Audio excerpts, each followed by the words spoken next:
হজ যাত্রীদের সঙ্গে কুশল বিনিময় প্রধানমন্ত্রীর। আগামী বছর খরচ আরও কমানোর আশ্বাস। 419 জন নিয়ে ঢাকা ছাড়ল প্রথম ফ্লাইট। কোনো অনিয়ম হলেই ব্যবস্থার হুঁশিয়ারি। সংসদের সাউন্ড সিস্টেম গোলযোগের মূল হোতা গণপূর্ত কৌশলী সমীরণ মিস্ত্রি। জড়িত সাবেক স্বাস্থ্যমন্ত্রীর ভাইরার প্রতিষ্ঠান। নথিপত্রে চাঞ্চল্যকর তথ্য। কম্পিউটার শিক্ষক হিসাবে জয়েন করছি। কম্পিউটার শিক্ষকের মানে সনদটা জাল না, সরকার তো সেটা না, আমার রুমে বসে কথা বলি। শ্রেণীকক্ষ শিক্ষার্থী ছাড়াই কলেজ। অধ্যক্ষর সনদ ও জাল। ঢাকার ঠিকানায় নেই সিটি ইন্টারন্যাশনাল। নামকাওয়াস্তে কার্যক্রম গ্রামের স্কুলে কঠোর শাস্তির তাগিদ। জ্বালানি সংকটের মধ্যে আশার আলো রূপপুর পারমাণবিক বিদ্যুৎ কেন্দ্র। চলতি মাসে ইউরেনিয়াম লোডিং শুরু হচ্ছে। প্রথম ইউনিটের উৎপাদন। পূর্ণ সুফল পেতে লাগবে আরও 1 বছর। এবং রানওয়েতে ডানা মেলে না উড়োজাহাজ। 3 দশক ধরে বন্ধ কুমিল্লা বিমানবন্দর। শুধু সিগন্যাল সেবা দিয়ে বছরে বিপুল বৈদেশিক মুদ্রা আয়। বিনিয়োগ টানতে দ্রুত চালুর দাবি।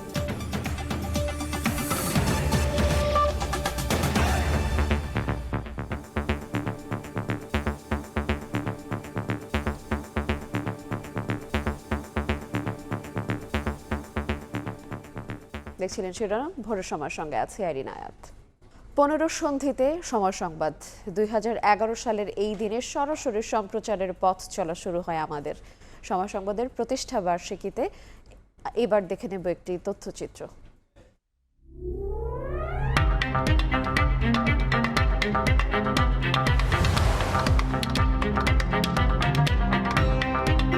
আয়োজনের আড়ম্বর ছিল না অতটা জৌলুস, তবে স্বপ্ন ছিল আকাশ ছোঁয়া। মিনিট সেকেন্ডের সঙ্গে পাল্লা দিয়ে সময় সংবাদ হাঁটে সময়ের সাথে সাথে।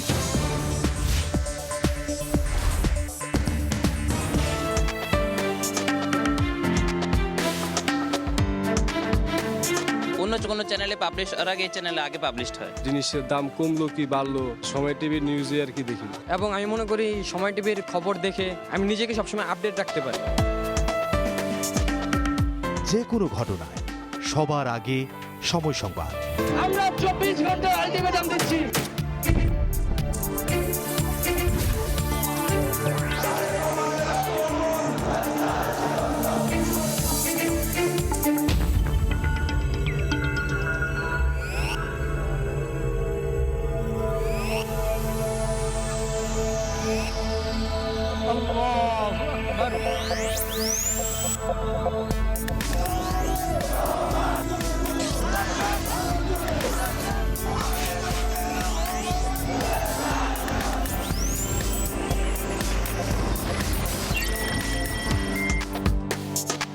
সময় টিভিতে যে কোনো ঘটনা, দুর্ঘটনা, যে কোনো দেশের যে কোনো প্রান্তে থেকে আমরা খুব দ্রুত আমাদের হাতের নাগালে চলে আসে। লাইভ কভারেজ চমৎকার, খুব অল্প সময়ের মধ্যে দ্রুততার সাথে লাইভগুলো নিয়ে আসেন।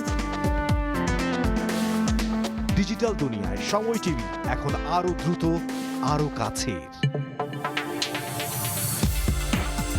সময় টিভি ফলোয়ারের দিক দিয়ে এবং সাবস্ক্রাইবারের দিক দিয়ে সব থেকে এগিয়ে আছে। সবসময় এখন টিভি খুব বেশি দেখা যেহেতু হয় না, তবে তাদের পেজটা ফলো করা হয়, ফেসবুক কিংবা ইউটিউবে তাদের ভিডিওস দেখা হয়। সোশ্যাল মিডিয়াতে যেহেতু সময় টিভির পেজটা খুবই স্ট্রং এবং ফ্যান ফলোয়ার্স অনেক, এর কারণে আমরা বেশিরভাগ সময় ওখানেই চোখ রাখি। বিশেষত আমার একাডেমিক পারপাসে আন্তর্জাতিক যে খবরটা আসে এটা অনেক বেশি নির্ভরযোগ্য মনে হয়। সংবাদের পাশাপাশি আমি ভবিষ্যতে সময় টিভিতে দেখতে চাই আরও শিক্ষামূলক এবং প্রযুক্তিভিত্তিক অনুষ্ঠান।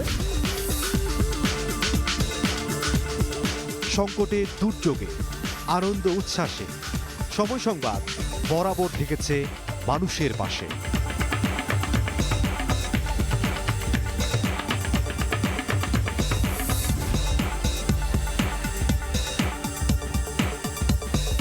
এশিয়া কাপে বাংলাদেশের মেয়েদের শুভ সূচনা।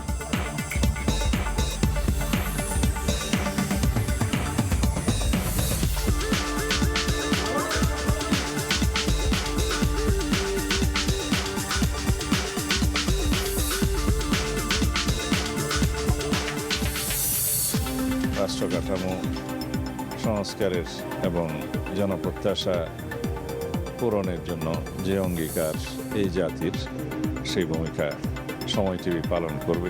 আমার বিশ্বাস যে সময় টিভি যদি এই নিরপেক্ষতার ধারাটা সবসময় ধরে রাখতে পারে, তাহলে তারা ভালো করবে আরও বেশি। আজকের গণমাধ্যম জগতে যে গঠনমূলক ভূমিকার প্রয়োজনীয়তা দেখা দিয়েছে, সেই ক্ষেত্রে সময় টেলিভিশন হবে আরও অনেক বেশি দায়িত্বশীল। আমরা আশা করব সময় টিভি জনগণের সাথে থাকবে, চতুর্থ স্তম্ভ হিসাবে খোলা চোখে সবকিছু দেখবে। সময় টিভির আগামীর পথ চলা সুন্দর হোক। সত্য প্রকাশে জাতীয় নাগরিক পার্টি সবসময় সময় টিভির পাশে থাকবে। সময় টিভি যেন মানবতার কল্যাণের জন্য, দেশের কল্যাণের জন্য, ইসলামের কল্যাণের জন্য কাজ করে।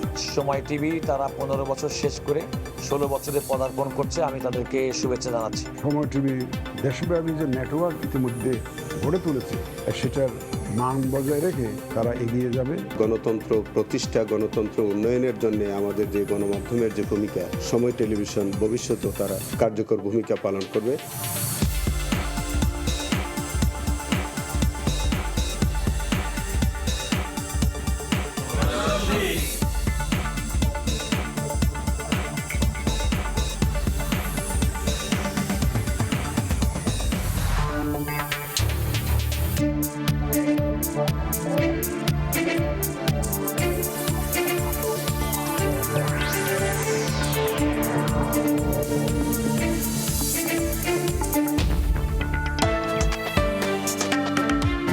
ঝুঁকি, চাপ, দায়িত্ব সবকিছুকে ছাপিয়ে থাকে একটাই শক্তি, একটাই প্রেরণা, সত্যের প্রতি অটল অঙ্গীকার।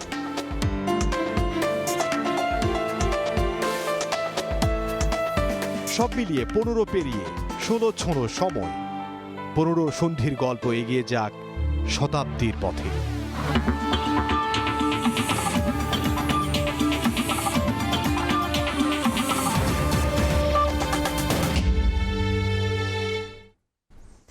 গুজব আর অপতথ্যের ভিড়ে সময় টেলিভিশন হয়ে উঠুক নির্ভরতা ও আস্থার ঠিকানা।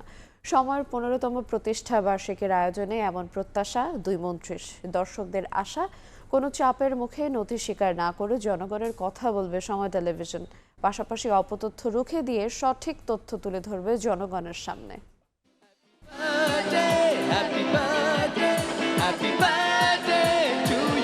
15 বছরের গৌরবময় যাত্রা পেরিয়ে 16 বছরে পদার্পণ করল সময় টেলিভিশন। দীর্ঘ সময়ের পথ চলায় সংবাদ ভিত্তিক চ্যানেল হিসেবে বিপুল জনপ্রিয়তা পেয়েছে চ্যানেলটি। টেলিভিশন সাংবাদিকতায় অর্জন করেছে দর্শকের আস্থা। শুক্রবার বর্ষপূর্তি উপলক্ষে আয়োজিত অনুষ্ঠানে মুখরিত হয়ে ওঠে টেলিভিশনের প্রাঙ্গণ। দুপুর থেকেই বর্ণাঢ্য আয়োজনে উপস্থিত হন তথ্য ও সম্প্রচার মন্ত্রী, সড়ক পরিবহন ও সেতু মন্ত্রী, জাতীয় সংসদের হুইপ, ঢাকার 2 সিটি কর্পোরেশনের প্রশাসক, রাজনৈতিক ও গণমাধ্যম ব্যক্তিত্ব, সুশীল সমাজের প্রতিনিধি এবং বিভিন্ন শ্রেণী পেশার মানুষ। পরে আমন্ত্রিত অতিথিদের নিয়ে কাটা হয় কেক। বস্তুনিষ্ঠ সংবাদ প্রচারে অতীতের ধারাবাহিকতা বজায় রেখে আগামীতেও দর্শকের আস্থায় অটুট থাকবে সময় টেলিভিশন, সেই প্রত্যাশা ব্যক্ত করেন অতিথিরা। বাংলাদেশের গণমাধ্যম জগতে বিগত 15 বছরের তাদের সমস্ত ধরনের গৌরবজনক তৎপরতার অতিক্রম করে 16তম বর্ষে আজ তারা পদার্পণ করছে। শুভকামনা থাকছে সময় টিভির প্রতি, তার কলা কৌশলী, তার সাথে যারা যুক্ত সাংবাদিক, সম্পাদনা পরিষদ সহ যারা এর সাথে যুক্ত আছেন।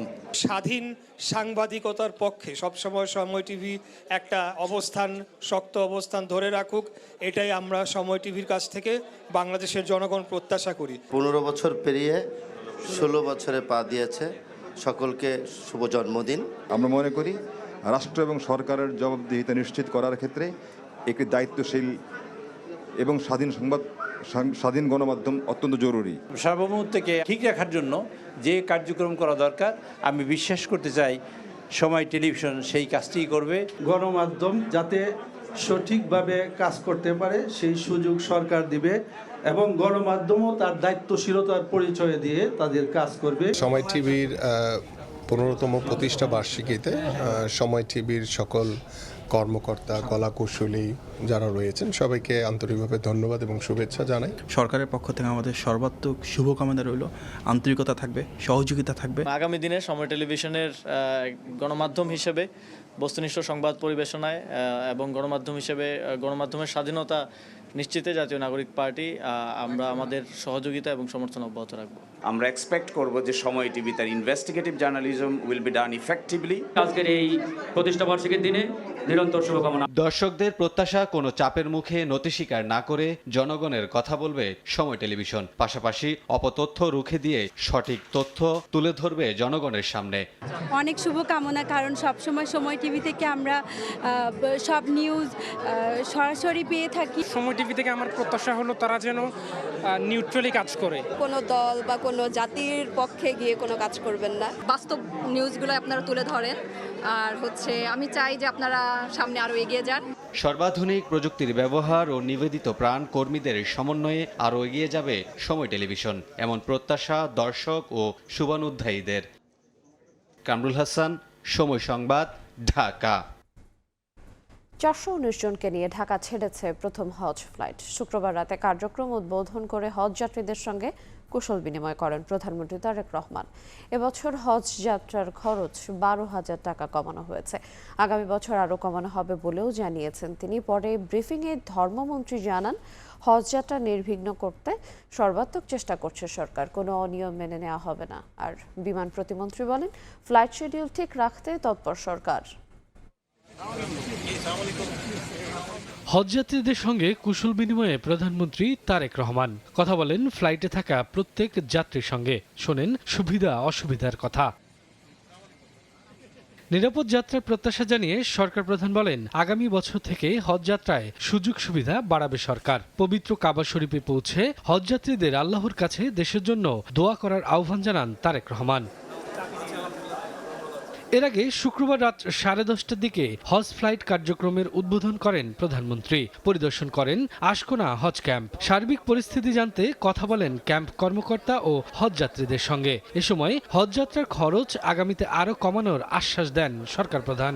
আগামী বছর ইনশাআল্লাহ আমরা যাতে আরো ভালোভাবে যাতে হাজিদের কষ্ট কম হয়, এইবার একটা জিনিস আমরা করতে পেরেছি, আমরা 12,000 টাকার মতন কম করতে পেরেছি। পরে ব্রিফিংয়ে ধর্মমন্ত্রী জানান, হজযাত্রা নির্বিঘ্ন করতে সর্বাত্মক চেষ্টা করছে সরকার, কোনো ধরনের অনিয়ম মেনে নেওয়া হবে না। আর বিমান প্রতিমন্ত্রী বলেন, হজ ফ্লাইটের সময়সূচি ঠিক রাখতে এয়ারলাইন্স ও এজেন্সির সঙ্গে প্রতিনিয়ত যোগাযোগ রাখছে কর্তৃপক্ষ। হজের উন্নয়নের জন্য যা প্রয়োজন তাই করা হবে, কোনো অন্যায়, কোনো অনিয়ম সহ্য করা হবে না। এবার হজ যাত্রা আরও সুন্দর হবে, সাবলীল হবে এবং হাজিরা আর এই বিগত দিনের মতো এই কষ্টে পড়বে না, এটা আমরা আশা রাখছি। প্রথম দিনে 14টি ফ্লাইট ছেড়ে যাবে হজযাত্রীদের নিয়ে। এবছর বাংলাদেশ থেকে হজ পালনে সৌদি আরব যাবেন 78,500 জন। শফিকুজ্জামান রুবেল, সময় সংবাদ, ঢাকা। ত্রয়োদশ জাতীয় সংসদের সংরক্ষিত নারী আসনে কারা সংসদ সদস্য হবেন তা নির্ধারণে চূড়ান্ত বাছাই প্রক্রিয়া শুরু করেছে বিএনপি। শুক্রবার বিকালে বিএনপি চেয়ারম্যান ও প্রধানমন্ত্রী তারেক রহমানের সভাপতিত্বে 7.5 ঘণ্টা চলে মনোনয়ন প্রত্যাশীদের সাক্ষাৎকার। মনোনয়ন প্রত্যাশীদের আশা, বিগত দিনের আন্দোলন সংগ্রামে অবদান বিবেচনায় দেয়া হবে মনোনয়ন। বিএনপি সিনিয়র যুগ্ম মহাসচিব রুহুল কবির রিজভী জানিয়েছেন, আন্দোলন সংগ্রামে ভূমিকার পাশাপাশি আইন প্রণয়নে কার্যকর অবদান রাখতে পারবেন এমন প্রার্থীদেরই মূল্যায়ন করা হবে। দীর্ঘ 17 বছর হামলা মামলা উপেক্ষা করে রাজপথে থাকা নারীদের পদচারণায় মুখর গুলশানের বিএনপি চেয়ারম্যানের কার্যালয়। শুক্রবার দুপুরের পর থেকে জমজমাট হয়ে ওঠে বিএনপির গুলশান কার্যালয় এলাকা। বিকেল 3টার দিকে কার্যালয়ে প্রবেশ করেন বিএনপি চেয়ারম্যান ও প্রধানমন্ত্রী তারেক রহমান। 3:15টায় বিএনপি চেয়ারম্যানের সভাপতিত্বে শুরু হয় সাক্ষাৎকার পর্ব। 2 দিনের সাক্ষাৎকার পর্বের প্রথম দিনে ধাপে ধাপে প্রায় 400 জন প্রার্থী সাক্ষাৎকারে অংশ নেন। এ পর্যায়ে ফরিদপুর, রাজশাহী, রংপুর, খুলনা, বরিশাল বিভাগের প্রার্থীদের সাক্ষাৎকার নেওয়া হয়। সংরক্ষিত নারী আসনে প্রার্থী মনোনয়নে গণতান্ত্রিক আন্দোলন সংগ্রামে অবদান জানতে চাওয়া হয় মনোনয়ন বোর্ডে। বিএনপি ও এর অঙ্গ সহযোগী সংগঠনের বিভিন্ন স্তরের নেতৃত্বের প্রত্যাশা, দলীয় মনোনয়ন নিয়ে সংসদে ভূমিকা রাখার। আমি যেহেতু রুট লেভেল থেকে উঠে আসছি, ইনশাল্লাহ আমি তো প্রত্যাশা করবই। এই আন্দোলন সংগ্রাম 17 বছরে কেউ এরকম সঙ্গ দেয়নি। আমি করেছি, পুলিশ যত নির্যাতনের শিকার আমি হয়েছি। তৃণমূল পর্যায় থেকে আন্দোলন সংগ্রামে সংযুক্ত ছিলাম, প্রত্যেকটা আন্দোলনে আমি অংশগ্রহণ করেছি। আমাকে দল মনোনীত করেন, বিশাল বড় একটা আমি অঙ্গন পেয়ে যাব কাজ করার। যোগ্যতার ভিত্তিতেই প্রার্থী বাছাই করা হবে বলে জানিয়েছেন সিনিয়র যুগ্ম মহাসচিব রুহুল কবির রিজভী। বিগত 15-16 বছরের আন্দোলনে, 17 বছরের আন্দোলনে নিঃসন্দেহে তাদের সেই অবদানকেও মূল্যায়ন করা হবে। সংসদে কথা বলা এবং আইন প্রণয়নের ব্যাপারে যে জ্ঞান থাকা দরকার, যে শিক্ষা থাকা দরকার, এই সব বিষয়গুলো এখানে বিবেচিত হবে বলে আমি মনে করি। 50টি সংরক্ষিত আসনের বিপরীতে প্রায় 900টি মনোনয়নপত্র জমা পড়েছে বিএনপির দফতরে। আসন বন্টন অনুযায়ী বিএনপি জোট পাবে 36টি আসন। চূড়ান্ত প্রার্থীদের মধ্যে প্রতীক বরাদ্দ দেওয়া হবে 30 এপ্রিল, আর ভোট গ্রহণ অনুষ্ঠিত হবে আগামী 12 মে। হাসান ওয়ালি, সময় সংবাদ, ঢাকা। গুমের পেছনে ক্ষমতাচ্যুত শেখ হাসিনার নেতৃত্ব রয়েছে বলে মন্তব্য করেছেন পানি সম্পদ মন্ত্রী শহীদ উদ্দিন চৌধুরিয়ানী। গুমের ঘটনাগুলো তদন্ত করে গণতন্ত্র রক্ষায় সরকার পদক্ষেপ নেবেও বলে জানান তিনি। এদিকে কৃষকের সঙ্গে অন্যায় করে কেউ ছাড় পাবে না বলে মন্তব্য করেছেন কৃষিমন্ত্রী মোহাম্মদ আমিনুর রশিদ।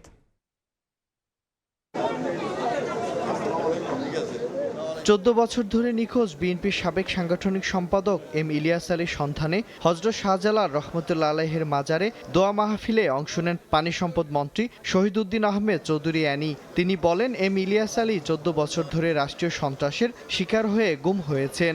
এখন পর্যন্ত ইলিয়াস আলীকে আমরা পাই নাই, পাওয়ার কোনো সুযোগ আছে কিনা তাও জানি না। কৃষকের সঙ্গে অন্যায় করে কেউ ছাড় পাবে না বলে কৃষকের আমরা দাঁড় করাবো, কৃষকের মেরুদণ্ডকে শক্তিশালী করব, দেশের অর্থনীতিকে শক্তিশালী করব। এদিকে যশোরের শার্শায় শহীদ রাষ্ট্রপতি জিয়াউর রহমানের স্মৃতি বিজড়িত ৭৯ যদুনাথপুর খাল পরিদর্শন শেষে পানি সম্পদ প্রতিমন্ত্রী ফরহাদ হোসেন বলেন, চাষাবাদ ও মৎস্য উৎপাদনে বড় ভূমিকা রাখবে খাল খনন। কাজ, মৎস্য চাষ বা সাধারণ মানুষ হাঁস চাষ করবেন, সেই বিষয়গুলোর জন্য আমরা আগামী দিনে এইগুলো সুচারুরূপে সম্পন্ন করব। খুলনা বিশ্ববিদ্যালয়ের সয়েল ওয়াটার অ্যান্ড এনভায়রনমেন্ট ডিসিপ্লিনের উদ্যোগে 2 দিনব্যাপী আন্তর্জাতিক সম্মেলনে পরিবেশ, বন ও জলবায়ু পরিবর্তন প্রতিমন্ত্রী ডক্টর শেখ ফরিদুল ইসলাম বলেন, দেশের দক্ষিণ পশ্চিমাঞ্চল জলবায়ু পরিবর্তনে মারাত্মক ঝুঁকিতে রয়েছে। The coastal belt, this region is very complicated.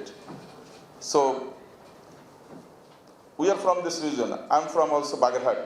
So I know what is the reality during the Sidor, Ayla, Ampang or some other natural disaster. দিনাজপুরের হাজী মোহাম্মদ দানেশ বিজ্ঞান ও প্রযুক্তি বিশ্ববিদ্যালয়ের ওরিয়েন্টেশন অনুষ্ঠানে অংশ নিয়ে শিক্ষামন্ত্রী ডক্টর আ.ন.ম এহসানুল হক মিলন বলেন, বিশ্বায়নের যুগে টিকে থাকতে হলে মানসম্মত শিক্ষার কোনো বিকল্প নেই। রেজাল্ট বাড়তে থাকবে, ডেভেলপমেন্ট বাড়তে থাকবে। আর শিক্ষক নিয়োগে যদি কোনো দুর্বলতা হয়ে থাকে, আমি প্রত্যেকটি অনুবীক্ষণ যন্ত্র দিয়ে আমি দেখব, মাইক্রো লেভেলে দেখব, এবং কোনো শিক্ষক নিয়োগে মেধাবী কাউকে বাদ দেওয়া যাবে না। এদিকে মধ্যপ্রাচ্যে শ্রমবাজার বন্ধ থাকায় অন্য দেশগুলোতে শ্রমবাজার যত তাড়াতাড়ি সম্ভব খোলার আশা করছে বলে মন্তব্য করেছেন প্রবাসী কল্যাণ মন্ত্রী আরিফুল হক চৌধুরী। সিলেট পলিটেকনিক ইনস্টিটিউটে আঞ্চলিক দক্ষতা ও উদ্ভাবন প্রতিযোগিতা শেষে তিনি একথা বলেন। অনেক দূর আমরা এই জটগুলো খোলার মোটামুটি ধার প্রান্তে এসেছি। নির্বাচনী প্রতিশ্রুতি অনুযায়ী আগামী 5 বছরের মধ্যে সারা দেশে 20,000 কিলোমিটার খাল খনন ও পুনঃখনন করার লক্ষ্যমাত্রা নির্ধারণ করেছে বলেও জানান মন্ত্রী। মিরুন আহমেদ, সময় সংবাদ। জাতীয় সংসদ অধিবেশন কক্ষে সাউন্ড সিস্টেম গোলযোগের মূল হোতা গণপূর্তের নির্বাহী প্রকৌশলী সমীরণ মিস্ত্রি। তার সঙ্গে ছিলেন সাবেক স্বাস্থ্যমন্ত্রী জাহিদ মালেকের ভাইরা জাহিদুর রহিম জোয়ারদার ও তার প্রতিষ্ঠান কমিউনিকেশন টেকনোলজি। সময় সংবাদের হাতে আসা নথিপত্র বিশ্লেষণ করে তাদের সংশ্লিষ্টতার প্রমাণ পাওয়া গেছে। বুলবুল রেজার রিপোর্টে বিস্তারিত। যান্ত্রিক গোলযোগের জন্য কথাবার্তা শোনা যাচ্ছে না, আমাদেরকে একটু অপেক্ষা করতে হবে। জুলাই গণ অভ্যুত্থানের পর বহুল কাঙ্ক্ষিত নির্বাচন। এবছরের 12 মার্চ বর্ষে ত্রয়োদশ সংসদের প্রথম অধিবেশন। সরকারি দল ও বিরোধী দলের অংশগ্রহণ নজর কাড়ে সবার। ঠিক সেদিনই ঘটে ছন্দপতন। শব্দযন্ত্রের ত্রুটির কারণে কার্যক্রম কিছু সময়ের জন্য বন্ধ রাখতে বাধ্য হন স্পিকার। পরদিনও হেডফোন ও সাউন্ড সিস্টেম নিয়ে অসন্তোষ প্রকাশ করেন সংসদ সদস্যরা। আমার মাইক অন না, হ্যান্ড মাইকে কথা বলছি, মূল মাইকটি এখনো অকেজো। 5 এপ্রিল একই কারণে ব্যাঘাত ঘটে অধিবেশনের। শব্দযন্ত্র মেরামত এবং নামাজের বিরতির জন্য 40 মিনিটের জন্য মুলতবি করা হয় সংসদ। সিস্টেম হ্যাং করেছে স্যার, মাইকে ডিস্টার্ব করতেছে স্যার, এসএস কন্ট্রোল রুম থেকে পাওয়ার আসতেছে না। প্রশ্ন ওঠে, সাউন্ড সিস্টেমের সমস্যা কি যান্ত্রিক নাকি পরিকল্পিত? তদন্তে গঠিত হয় কমিটি। দুটো জিনিস দেখবো, এখানে একটা সিকিউরিটির অ্যাসপেক্ট আছে যাতে সাপোর্টের হয়েছে কিনা, আর হলো রিয়েল সাউন্ড সিস্টেমের প্রবলেমটা কি তা রিজলভ করার পদ্ধতি। এখন পর্যন্ত প্রতিবেদন জমা না পড়লেও এ বিষয়ে সময় সংবাদের হাতে এসেছে কিছু গুরুত্বপূর্ণ নথিপত্র, যেখানে উঠে এসেছে জাতীয় সংসদ ভবনের অধিবেশন কক্ষের সাউন্ড সিস্টেম ব্যবস্থাপনায় ব্যাপক অনিয়ম দুর্নীতির চিত্র। 2021 সালের 27 জানুয়ারি কমিউনিকেশন টেকনোলজি লিমিটেড এবং বিল্ডার্স নামের জয়েন্ট ভেঞ্চার কোম্পানিকে কার্যাদেশ দেয়া হয় সাউন্ড সিস্টেমের। কার্যাদেশটি দেন গণপূর্ত অধিদপ্তরের ইলেকট্রিক্যাল অ্যান্ড মেকানিক্যাল বিভাগ 7-এর নির্বাহী প্রকৌশলী সমীরণ মিস্ত্রি। অনুমোদিত মূল্য ছিল প্রায় 10 কোটি টাকা। সিটিএল বিল্ডার্স এ কাজে যুক্ত করে সুর নামে একটি প্রতিষ্ঠানকে। কার্যাদেশ দেওয়ার পরের মাসে ফেব্রুয়ারিতে সুর ব্র্যান্ড আনুষ্ঠানিকভাবে সাউন্ড সিস্টেমে ব্যবহৃত পণ্যটি আর ব্যবহারের উপযোগী নয় বলে আনুষ্ঠানিকভাবে ঘোষণা দেন। কিন্তু কমিউনিকেশন টেকনোলজি লিমিটেড সেই ব্যবহার অনুপযোগী পণ্য দিয়েই 2022 সালে কাজ শেষ করে। অথচ এই কাজের সঙ্গে সুর ব্র্যান্ডকে যুক্ত করার কোনো সার্টিফিকেট কিংবা টেন্ডার ডকুমেন্টও দেখাতে পারেনি সিটিএল। 2022 সালে কাজ শেষ করার 15 দিনের মাথায় দেখা দেয় সাউন্ড সিস্টেম ব্যবস্থাপনায় ত্রুটি। এরপর বিগত সরকারের আমলে আরও 3 বার একই সমস্যা দেখা দেয়। 2024 সালের 5 আগস্ট শেখ হাসিনা সরকারের পতনের দিন সংসদ ভবনে ঢুকে পড়ে বিক্ষুব্ধ জনতা। অন্তর্বর্তী সরকারের সময় ক্ষয়ক্ষতি নিরূপণে গঠন করা হয় কমিটি। 4 মাসের তদন্ত শেষে পুরনো সাউন্ড সিস্টেম ফেলে দিয়ে নতুন করে প্রতিস্থাপন করার সুপারিশ করে তদন্ত কমিটি। এবারও দৃশ্যপটে হাজির সমীরণ মিস্ত্রি। সাউন্ড সিস্টেমের প্রাক্কলনটি নতুন করে প্রতিস্থাপন না করে মেরামত করার জন্য চিঠি দেন তিনি। 2025 সালের 11 মার্চ সুর ব্র্যান্ডের সঙ্গে ইমেইলে যোগাযোগ করা হয়। জবাবে সাউন্ড সিস্টেম ঠিক করতে টেকনিক্যাল সাপোর্ট দিতে অপারগতা প্রকাশ করে তারা। এবার নির্বাহী প্রকৌশলী সমীরণ মিস্ত্রির পরামর্শে ফ্রিল্যান্স প্রতিষ্ঠান লার্সকে এ কাজে যুক্ত করা হয়। লার্স জানায় হেডফোনের আউটপুটে সাউন্ড নেই, পাশাপাশি নয়েজ রয়েছে বলেও মতামত দেয়। মেরামত প্রাক্কলন অনুমোদনের পর আবারও সেই বিতর্কিত সিটিএলকেই দেয়া হয় কার্যাদেশ। যে প্রতিষ্ঠানটির প্রধান নির্বাহী কর্মকর্তা জাহিদুর রহিম জোয়ারদারের বিরুদ্ধে শত শত কোটি টাকা আত্মসাৎ ও পাচারের অভিযোগে তদন্ত শুরু করেছে দুর্নীতি দমন কমিশন দুদক। আমি চাই এটা নিয়ে ওনারা ইনভেস্টিগেশন করুক, লেট দেম ফাইন্ড আউট যে এটার মধ্যে কতটুকু সত্যতা আছে, এবং যারা ওনাদেরকে ইনফরমেশন দিচ্ছেন they should take action against them. সংস্থাটি বলছে 2024 সালের 5 আগস্টের আগে গণপূর্ত অধিদপ্তরের কিছু প্রকৌশলী ও কর্মকর্তা সংসদের মাইক স্কিমের সঙ্গে সরাসরি জড়িত ছিলেন। তাদের মধ্যে অন্যতম গণপূর্তের সমীরণ মিস্ত্রি। 2024 সালের 1 সেপ্টেম্বর তাকে বদলিও করা হয়। অভিযোগের বিষয়ে জানতে চাইলে ভিত্তিহীন বলে উড়িয়ে দেন তিনি। এটা মোটেও সঠিক না, কারণ আমরা যেহেতু কাজটা সুন্দর মতো শেষ করে এসেছি এখানে, এবং এই সিস্টেমটা প্রায় এটা আমেরিকার শিও কোম্পানি দিয়ে আমরা ইনস্টল করেছি, এবং প্রায় ধরেন এটা 2 বছর 8 মাসের মতো সুন্দর মতো চলেছে উইদাউট এনি। আর যদি এখানে কোনো ডিস্টার্ব করতো তাহলে তো সারা বাংলাদেশ জানতো আর কি, তাই না? তো আমাদের মনে করি এখানে কোনো করাপশনের সুযোগ নেই।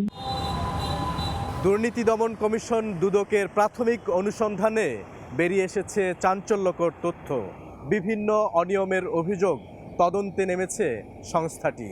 বিগত কয়েক বছরে সংসদ ভবনের টেন্ডার প্রক্রিয়া, বিল, ভাউচার এবং কার্যাদেশের সমস্ত নথিপত্র তলব করে গণপূর্ত অধিদপ্তরের প্রধান প্রকৌশলী এবং তত্ত্বাবধায়ক প্রকৌশলীকে চিঠি দেয়া হয়েছে।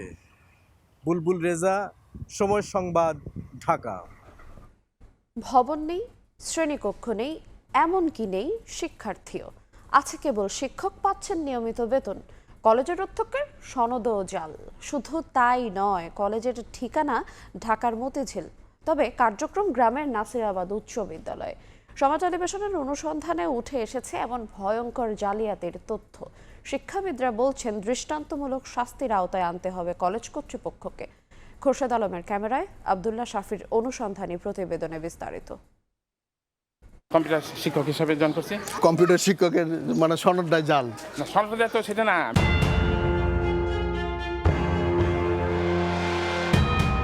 সময় সংবাদের কাছে তথ্য ছিল শিক্ষকদের সনদ জালিয়াতির, কিন্তু কেঁচো খুঁড়তে গিয়ে বেরিয়ে এলো সাপ। সম্প্রতি পরিদর্শন ও নিরীক্ষা অধিদপ্তর 471 জন শিক্ষকের জাল সনদের তালিকা পাঠায় শিক্ষা মন্ত্রণালয়ে। এই তালিকায় দেখা যায় ঢাকা সিটি ইন্টারন্যাশনাল কলেজের অধ্যক্ষ মাহবুবুল ভূঁইয়ার নাম, ঠিকানা মতিঝিলের শহীদবাগ। কয়েক ঘন্টা ঘুরেও কলেজের দেখা মেলে না। ঢাকা সিটি ইন্টারন্যাশনাল কলেজ মতিঝিলের শহীদবাগ এবং শান্তিবাগ এলাকার যেই জায়গাটিতে এই কলেজটি থাকার কথা, সেখানে আমরা গুগল করেছি এবং স্থানীয়দের সঙ্গে কথা বলেছি, কিন্তু কোথাও এই কলেজটির অস্তিত্ব খুঁজে পাইনি আমরা। স্থানীয় দুজনের তথ্য অনুসরণ করে সময় সংবাদ যায় শান্তিবাগ উচ্চ বিদ্যালয়ে। সেখানেই নাকি ঢাকা সিটি ইন্টারন্যাশনাল কলেজ, কিন্তু স্কুল ছাড়া কলেজের কোনো নাম ফলক নেই। ভিতরে ঢুকতেই দেখা হয় দুই নিরাপত্তা রক্ষীর সঙ্গে। ওইখানে শুরু করছিল কত বছর আগে? অনেক দিন হয়েছে। আর এখানে কয় বছর ছিল? 8-10 বছর আছে। রেগুলার কলেজ করার কোনো স্টুডেন্ট বেশি থাকতো না, 5-7 জন 10 জন এরকম থাকতো। এটা কলেজে যা দরকার এরকম স্টুডেন্ট তাদের ছিল না।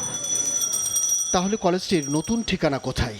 শান্তিবাগ স্কুলের নিরাপত্তা রক্ষীরা সঠিক তথ্য দিতে না পারলেও অনুসন্ধানের এক পর্যায়ে কলেজের একজন স্টাফের মোবাইল নাম্বার মেলে। ত্রিমোহনী থেকে পরে ভিতরে যেতে হবে। ফোনালাপের সূত্র ধরে সময় সংবাদ ছুটল নাসিরাবাদ গ্রামের দিকে। মূল সড়ক পেরিয়ে নড়াই নদীর ত্রিমোহনী ব্রিজ পেরিয়ে গ্রামীণ ছায়া ঘেরা পরিবেশে নাসিরাবাদ স্কুল। 6তলা ভবনের উচ্চ বিদ্যালয় লাগোয়া নাসিরাবাদ সরকারি প্রাথমিক বিদ্যালয়। পাশেই আরও একটি ভবন, জাতীয় পতাকা উঠছে, কিন্তু ঢাকা সিটি ইন্টারন্যাশনাল কলেজ কোথায়? ওইটা তো হাই স্কুল, আমি কলেজটা দেখতে আসছি। কলেজের কারো দেখা তখনও না পেলেও স্কুলের ফাউন্ডার পরিচয় দেয় এক ব্যক্তির চেষ্টা প্রশ্নবাণে আক্রমণের। এক পর্যায়ে এলেন কলেজের অধ্যক্ষ মাহবুবুল ভূঁইয়াও। না, আপনার কিছু বলেন না, আমি না, কি করবে না করবে সেটা তো আমরা বুঝবো, তাই না? আমার সাথে রুমে বসে কথা বলি। ঠিক আছে, না আসেন। প্রতিবেদনের শুরুর সেই প্রশ্নের উত্তর এবার হাতের কাছেই। ভবন নেই, ক্লাসরুম নেই, নেই শিক্ষার্থী। অধ্যক্ষ জানালেন তিনি কলেজে যোগদান করেছিলেন কম্পিউটার শিক্ষক হিসেবে। কপাল গুণে তিনিই এখন সর্বেসর্বা অধ্যক্ষ। তবে যেই সনদ বলে চাকরি নিয়েছিলেন সেই সনদটিও জাল। আমাকে অভিযোগ করছে এবং আমাকে জবাবে প্রতিবেদন দিয়েছে, প্রতিবেদন জমা দিয়েছি। আচ্ছা, কি আছে সেটা তো মন্ত্রণালয় দেখবে। জানান 24 জন শিক্ষকের সবাই এমপিওভুক্ত। শিক্ষার্থী না থাকলেও বেতন পাচ্ছেন নিয়মিত। টিচাররা 24 জন, স্টুডেন্টও তো মনে হয় 24 জন নাই। হ্যাঁ, স্টুডেন্ট 24 জন আছে তো নাই সে না। আমার গত বছর আমাদের 27 জন পরীক্ষার্থী ছিল। ভাড়াটারা কিছুই দিতে পারেন না? ভাড়াটা ছাত্র নেই, ভাড়া দিব করতে। টাকা পয়সা তো পাচ্ছেন ঠিক আছে, এটা মজার ব্যাপার। এটা মজার বিষয়। তাহলে কলেজ খোলার দিনে শিক্ষার্থীরা কোথায়? এই প্রশ্নের জবাব নেই কারো কাছে। আছে অনুনয়, অনুরোধ। আমরা দীর্ঘদিন চাকরি করছি, এটা প্রতিষ্ঠানকে ধ্বংস হয়ে যাক, এটা তো আপনিও চান না। শিক্ষা প্রতিষ্ঠানে নিয়মিত পরিদর্শন করে থাকে শিক্ষা মন্ত্রণালয়ের পরিদর্শন ও নিরীক্ষা অধিদপ্তর। তারা সশরীরেই শিক্ষা প্রতিষ্ঠানে গিয়ে প্রতিবেদন দেন। কিন্তু ঢাকা সিটি ইন্টারন্যাশনাল কলেজের ক্যাম্পাসে যেখানে নেই, সেখানে কিভাবে তারা এখনো বেতন ভাতা পাচ্ছেন? এই বিষয়টা আমরা খতিয়ে দেখব, যে আমাদের নিরীক্ষা এবং পরিদর্শনের আওতায় নিয়ে আসবো। শিক্ষাবিদরা বলছেন এমন পরিস্থিতি শিক্ষকদের জন্য লজ্জার। দ্রুত দৃষ্টান্তমূলক শাস্তির দাবি তারা। শিক্ষাক্ষেত্রে যখন শিক্ষকেরা এটা করে সেখানে আসলে চরম নৈতিক অধঃপতন। আমি মনে করি যে এটার একটা দৃষ্টান্তমূলক শাস্তি পাওয়া উচিত। 471টি ভুয়া শিক্ষক সনদের একটি মাত্র যাচাই করতে গিয়ে সময় সংবাদ পেয়েছে কিভাবে স্কুলের পেটে ঢুকে গেছে আস্ত একটা কলেজ। বাকিগুলোর পরিস্থিতি কেমন সেই প্রশ্ন রয়েই যাচ্ছে। আব্দুল্লাহ শাফি, সময় সংবাদ, ঢাকা। ভোরের সময় আরও থাকছে। সংশোধন হচ্ছে অন্তর্বর্তী সরকারের করা টেলিকম নীতিমালা। ঢালাওভাবে বাদ পড়ছে না IJW ও ICX লাইসেন্স। দেশীয় উদ্যোক্তাদের সুরক্ষা দেওয়ার হচ্ছে রূপপুরের জ্বালানি লোডিং কার্যক্রম। এর মধ্য দিয়ে শুরু হবে কেন্দ্রটির প্রথম ইউনিটের বিদ্যুৎ উৎপাদন প্রক্রিয়া। তবে নানা পরীক্ষা নিরীক্ষা চালিয়ে দেশের প্রথম পারমাণবিক বিদ্যুৎ কেন্দ্রের বাণিজ্যিক উৎপাদনের জন্য অপেক্ষায় থাকতে হবে আরও বছরখানেক। ফারুক ভূঁইয়া রবিনের রিপোর্টে বিস্তারিত।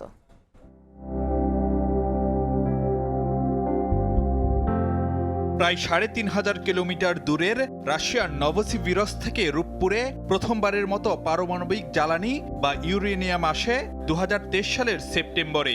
এরপর কারিগরি ও নিরাপত্তাগত দিক যাচাইয়ে দেশের প্রথম পারমাণবিক বিদ্যুৎ প্রকল্পটিতে বহু স্তরে চলে পরীক্ষামূলক কার্যক্রম।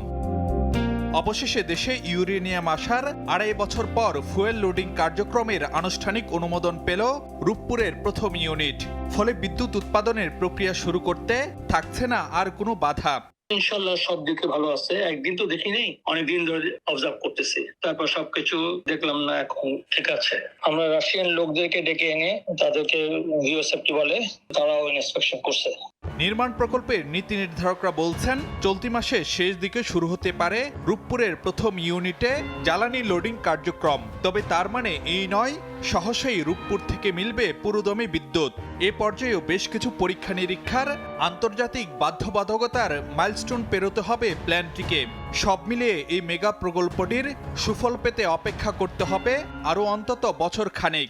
রিয়েক্টর থেকে যে গ্রিড পর্যন্ত এই যে প্রত্যেকটা ধাপে ধাপে প্রত্যেকটা যন্ত্রপাতি ইনস্ট্রুমেন্ট ঠিক আছে কিনা রিয়েল টাইমে প্রত্যেকটারই অনেক ধরনের টেস্ট করতে হয়। তো এটা খুবই কেয়ারফুলি করতে এই জন্য সময় নিতে হয়।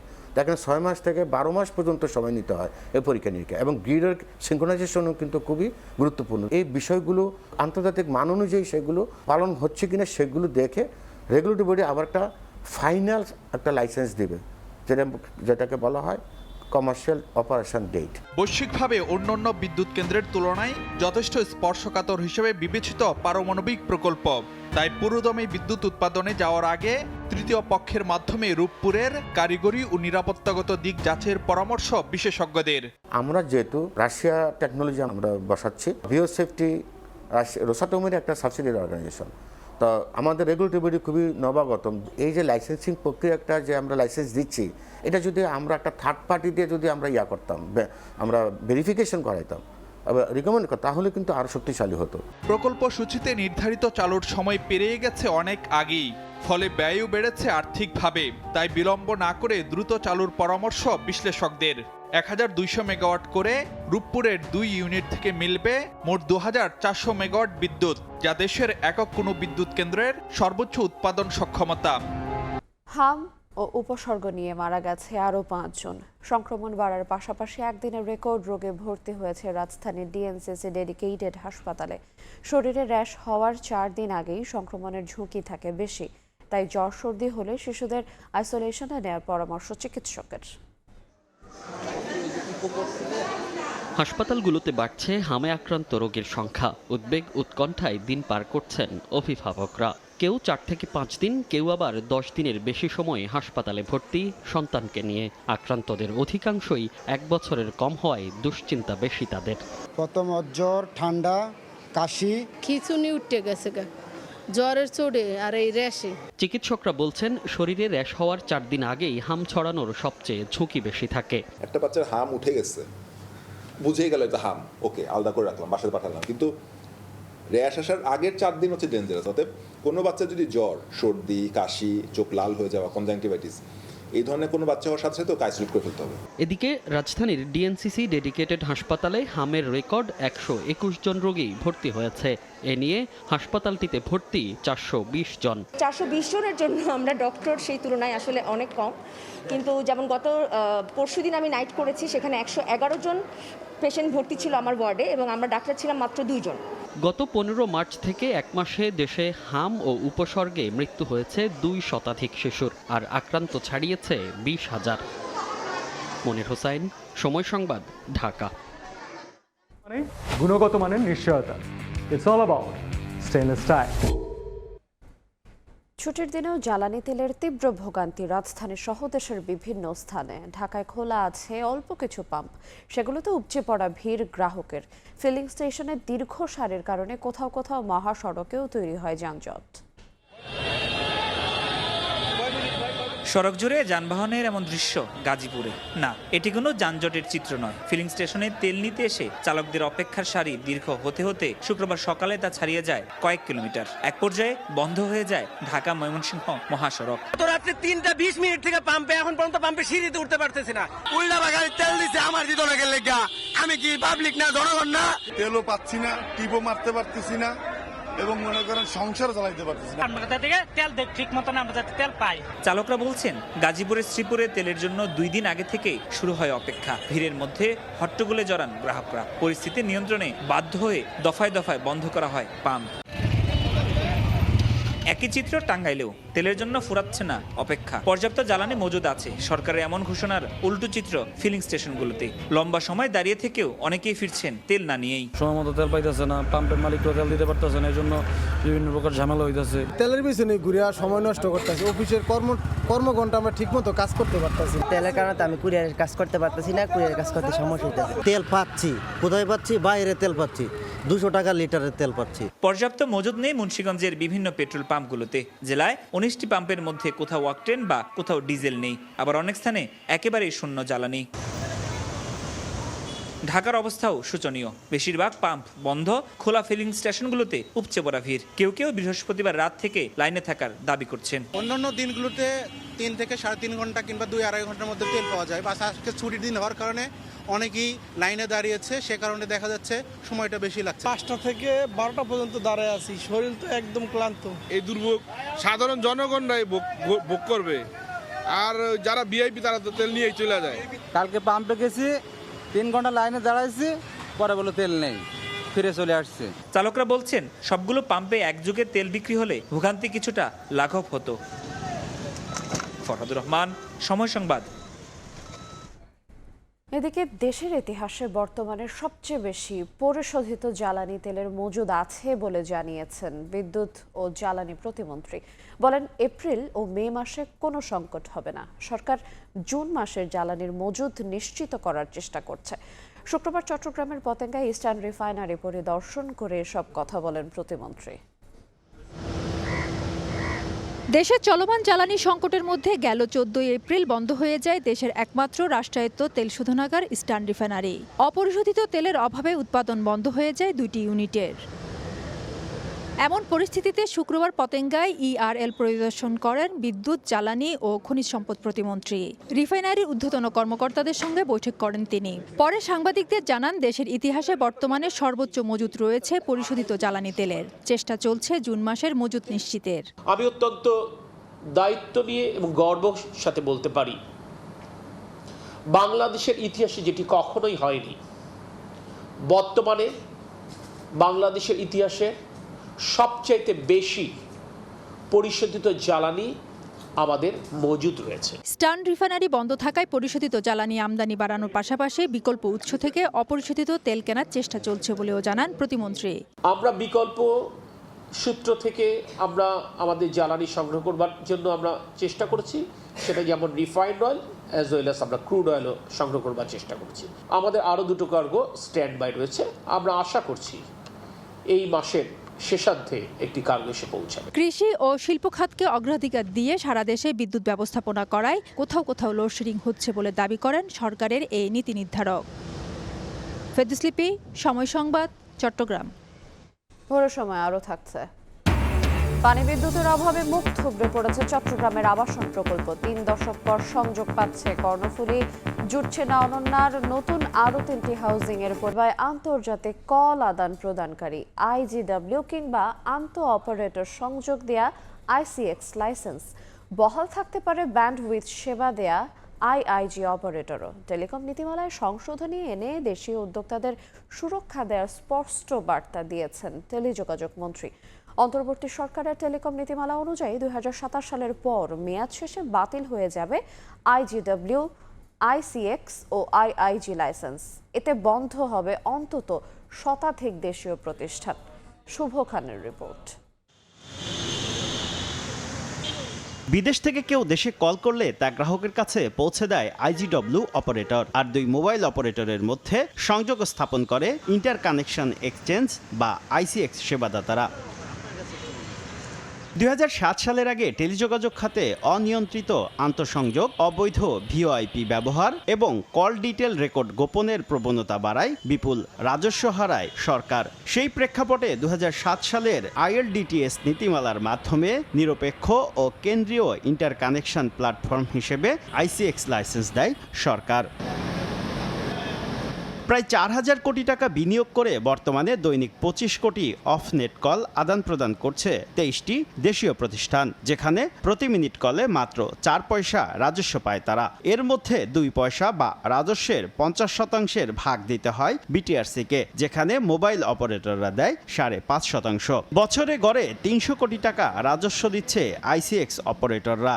অথচ অন্তর্বর্তী সরকারের করা টেলিকম পলিসিতে 2027 সালের পর বাতিল হবে আইসিএক্স লাইসেন্স। আইসিএক্স সার্ভিস এটা কিন্তু তারা ঠিকই রেখেছে, কিন্তু মাঝখান থেকে কি করেছে তারা এটা আমাদেরকে বাদ দিয়ে মোবাইল অপারেটর, বিদেশি অপারেটর হাতে তুলে দিয়েছে। দেশটা দেশীয় কোম্পানি বন্ধ হবে, হাজারে হাজারে এমপ্লয়ি চাকরিচ্যুত হবে, এই ফ্যামিলিগুলো বিধ্বস্ত অবস্থায় পড়বে। লাইসেন্স বাতিলের তালিকায় আছে আইজিডব্লিউ এবং ব্যান্ডউইথ সেবা দেয়া আইআইজি অপারেটররাও। নীতিমালা সংশোধন করে বিনিয়োগ সুরক্ষার দাবি তাদের। পলিসি এমন কোনো পরিবর্তন হওয়া উচিত না যেটা আকস্মিকভাবে একটা বড় জনগোষ্ঠীর বিপদে পড়ে। সেই জায়গাতে একটা দীর্ঘমেয়াদী পরিকল্পনা যাতে এই ছোট ছোট এন্টারপ্রেনাররা তারা সাস্টেইন করতে পারে। এরই মধ্যে টেলিকম নীতিমালা সংশোধনের কাজে হাত দিয়েছে সরকার। টেলিযোগাযোগ মন্ত্রী বলছেন, লাইসেন্সিংয়ে স্বচ্ছতা ও আইন মেনে ব্যবসা করা প্রতিষ্ঠানগুলো সুরক্ষিত থাকবে। লোকাল ইনভেস্টর যখন ব্যবসা ইনভেস্ট করবে বাংলাদেশে, we have to look after them, we have to look into them. আমরা শুধু এটাই দেখব যে সব কাজগুলি প্রপারলি হয়েছে কিনা। Just it. Otherwise, we are not here to cancel licenses or মানে কারো লেজ টেনে ধরবো না আমরা। টেলিকম খাতে আইসিএক্স, আইজিডব্লিউ এবং আইআইজি মিলিয়ে অন্তত শতাধিক প্রতিষ্ঠান রয়েছে। শুভ খান, সময় সংবাদ, ঢাকা। মনের মতো ডিজাইন আর stylish collection, Regal furniture, furnish your dream. বিমানবন্দর, রানওয়ে, অবকাঠামো, জনবল সবকিছু থাকলেও ডানা মেলে না উড়োজাহাজ। প্রায় 3 দশক ধরে বন্ধ দ্বিতীয় বিশ্বযুদ্ধের স্মৃতি বিজড়িত কুমিল্লা বিমানবন্দর শুধু নেভিগেশন সিগন্যাল সেবা দিয়ে প্রতি বছর আয় করছে কোটি কোটি টাকার বৈদেশিক মুদ্রা। সরকারও পাচ্ছে বড় অঙ্কের রাজস্ব। বিদেশি বিনিয়োগ ও শিল্পায়নের জন্য বিমানবন্দরটি আধুনিকায়ন করে চালুর তাগিদ কুমিল্লাবাসীর। বিস্তারিত ইশতিয়াক আহমেদের রিপোর্টে। এই রানওয়ে শুধু কংক্রিট নয়, থেমে থাকা সম্ভাবনার গল্প। এই টার্মিনাল শুধু ভবন নয়, দীর্ঘ অপেক্ষার প্রতীক। আর এই বিমানবন্দর উড়োজাহাজ ছাড়াই আয় করছে কোটি টাকা। কুমিল্লা বিমানবন্দর, যেখানে মাটিতে নেই বিমান কিন্তু আকাশে আছে ব্যস্ততা।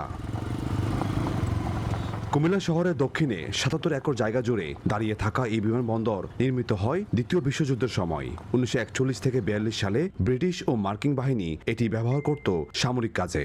স্বাধীনতার পর 1976 সাল পর্যন্ত চলেছে অভ্যন্তরীণ ফ্লাইট, পরে লোকসানে বন্ধ হয়। 1994 সালে নতুন আশায় চালু হলেও মাত্র 2 সপ্তাহে থেমে যায় পুনরায়। তারপর থেকে প্রায় 3 দশক নীরব কুমিল্লা বিমানবন্দর।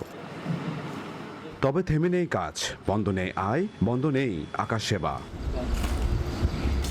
ভারত, সিঙ্গাপুর, থাইল্যান্ড সহ বিভিন্ন দেশের প্রতিদিন প্রায় 25 থেকে 30টি উড়োজাহাজ এই নেভিগেশন সুবিধা ব্যবহার করে চলাচল করে। এই সেবা থেকেই প্রতি বছর আয় হচ্ছে কোটি কোটি টাকার বৈদেশিক মুদ্রা। কুমিল্লা এয়ারপোর্ট সাপেক্ষে একটা এয়ারপোর্ট কতটুকু দূরত্বে আছে সেটা নির্ণয় করে, অর্থাৎ ডিবিআর এবং ডিএমই এরা কোলোকেটেড ইকুইপমেন্ট। তো ওইটার সাথে আপনার নেভিগেশনাল গাইডেন্স পায়া এটা বিভিন্ন ইন্টারন্যাশনাল এয়ারক্রাফটগুলো যাতায়াত করে আর কি। বিমানবন্দরের পাশেই কুমিল্লা ইপিজেডে রয়েছে 46টি দেশি বিদেশি কারখানা, কাজ করছেন প্রায় 50,000 শ্রমিক। গত বছর রপ্তানি আয় হয়েছে $902 মিলিয়ন, আর চলতি বছরে এখন পর্যন্ত $619 মিলিয়ন।